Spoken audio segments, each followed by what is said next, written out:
Bonjour tout le monde, c'est Solaf avec vous. J'ai toujours une boîte de mascarpone à la maison pour faire le tiramisu, mais des fois je l'oublie et j'arrive à la date de péremption. Alors ma solution a toujours été ce délicieux cake au mascarpone que vous allez découvrir aujourd'hui avec moi à travers cette vidéo. Un super délicieux cake, très moelleux, très aéré. Alors on y va directement ensemble pour voir les ingrédients. Alors pour cette recette, on va avoir besoin de 4 œufs, de lait, de farine, de sucre glace, de levure chimique. Tout à l'heure, je vais mélanger la levure chimique à la farine. On aura bien sûr besoin de mascarpone et on aura besoin de vanille, sucre vanillé, extrait de vanille ou comme ici une pâte de vanille. Le plus important, c'est que tous ces ingrédients soient à température ambiante, c'est-à-dire si vous avez l'habitude de mettre les œufs ou le mascarpone au frais ainsi que le lait, faites sortir ça au moins une demi-heure avant la réalisation. Tous vos ingrédients doivent être à température ambiante. C'est le cas pour tous les gâteaux pour qu'ils soient bien réussis, à part bien sûr les gâteaux pur beurre où l'on demande que le beurre soit toujours bien frais. La recette est de toute simplicité, alors directement, on va passer à notre réalisation. Je commence par chemiser un moule à cake allant au four. Alors moi j'ai acheté ce papier de cuisson bien spécial. Pour les gens qui habitent en Angleterre, vous allez le trouver chez Poundland. C'est ça, je vous le conseille vivement. C'est réutilisable quand vous le voyez. Donc, quand vous enlevez le cake, vous n'avez qu'à l'enlever. Pour la blague, moi, c'est le troisième emballage que j'achète parce que à chaque fois que je le mets pour laver ou que je le lave et je le mets à sécher, mon mari pense que c'est du papier cuisson et il le jette. Alors c'est la deuxième fois qu'il me jette. Là c'est le troisième que j'achète. J'arrête pas de dire ça, c'est réutilisable. J'espère qu'il va pas le jeter la prochaine fois. Alors donc cette opération est faite. Si vous n'avez pas ce papier, vous pouvez toujours utiliser du papier de cuisson. Je vous conseillerais de beurrer pour que le papier de cuisson adhère super bien à la surface du moule et que ça ne retombe pas lorsque vous versez votre pâte. Sinon, vous pouvez toujours beurrer et fariner. Première chose à faire, d'étendre le mascarpone avant de passer à notre réalisation. J'introduis maintenant le sucre glace que je vais tamiser.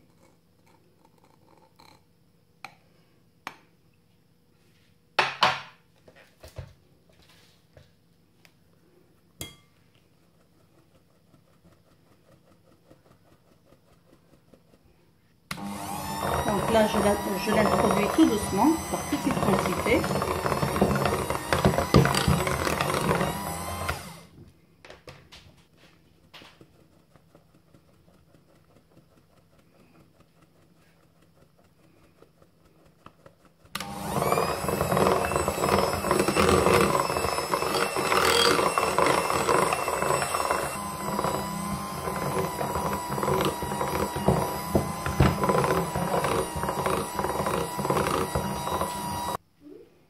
Maintenant, je vais commencer à introduire les œufs un par un. En fouettant après chaque ajout, il faut aérer la crème, il faut bien fouetter avant d'ajouter le second œuf.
J'introduis maintenant l'extrait de vanille ou la vanille en pâte, ou si vous avez du sucre vanillé ou encore une gousse de vanille que vous aurez gratté dans ce mélange.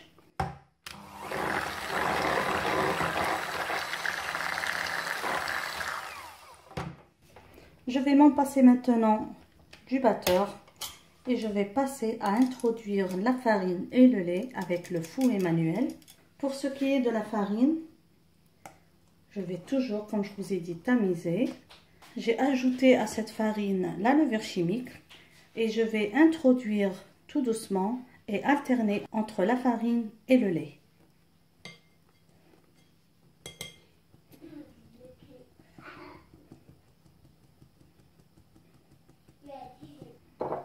Comme ça.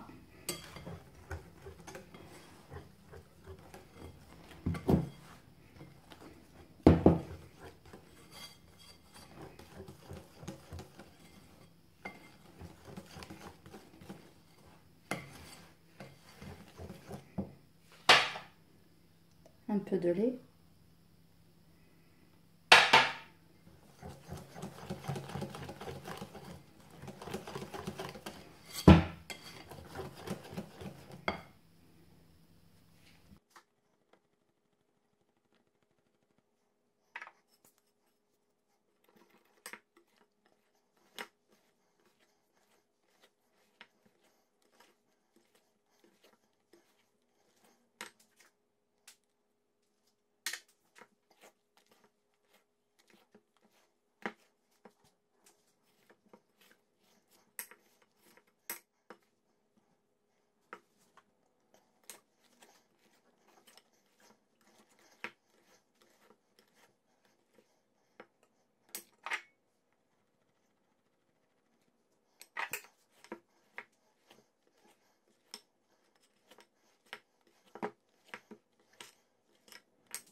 Comme ça, on a ajouté toute la farine.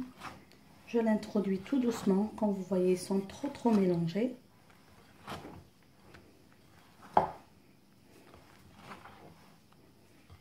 Je m'assure que toute la farine est incorporée avant de mettre le mélange dans le moule à cake. Voilà. Comme vous voyez la texture de la pâte, bien épaisse et onctueuse. Mon four est très capricieux, il chauffe très vite et des fois j'ai des gâteaux compacts à l'intérieur. Alors je vais l'allumer d'en bas à 170 degrés. Je vais faire la cuisson pendant presque 50 minutes. Quand je vois que le gâteau a bien pris du volume, il a bien gonflé et que je m'assure qu'il est bien cuit, à ce moment-là, je fais la chaleur tournante juste pour que le gâteau prenne une belle couleur d'en haut. Alors, je vais remplir le moule à cake aux 3/4.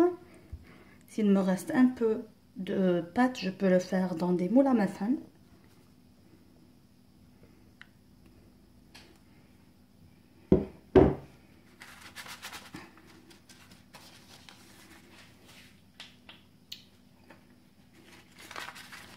Je range bien la pâte. Donc j'insiste à vous dire qu'il faut remplir le moule aux 3/4 parce que surtout maintenant on a plusieurs tailles de moules à cake. Il y a des moules larges, il y a des moules grands, il y a différents moules. Alors quand vous placez la pâte dans votre moule, assurez-vous que le moule est rempli aux 3/4. Là, c'est pas encore bien rempli. Je vais ajouter le restant, il ne me reste pas beaucoup. Donc, je vais le mettre à la deuxième étagère à partir d'en bas. Et on va, comme je vous ai dit, surveiller la cuisson. Chacun doit adapter la cuisson à la température de son four et à la capacité de son four. Le plus important, les cakes, ils ont besoin de cuire tout doucement. Les cakes ne cuisent pas en 20 minutes ou encore en 30 minutes. Plus vous leur donnez le temps de cuire, surtout une cuisson d'en bas, plus votre cake va être bien aéré et la cuisson va être uniforme et vous aurez une texture parfaite. Alors on va se trouver à la fin de la cuisson. Alors juste pour vous montrer mes amis, le cake au four, vous voyez comme il a gonflé. Là je n'ai fait qu'une cuisson d'en bas. Maintenant qu'il a super bien gonflé, je vais allumer ou bien d'en haut ou bien utiliser la chaleur tournante pour que ça prenne une belle couleur d'en haut. De cette manière, comme vous voyez, je suis très sûre qu'il a bien cuit à l'intérieur. Voilà notre cake à la sortie du four. Comme vous voyez, il a super bien gonflé. Voilà. Vous vous souvenez, j'avais mis la pâte juste là. Voilà. Je vais essayer de le retirer.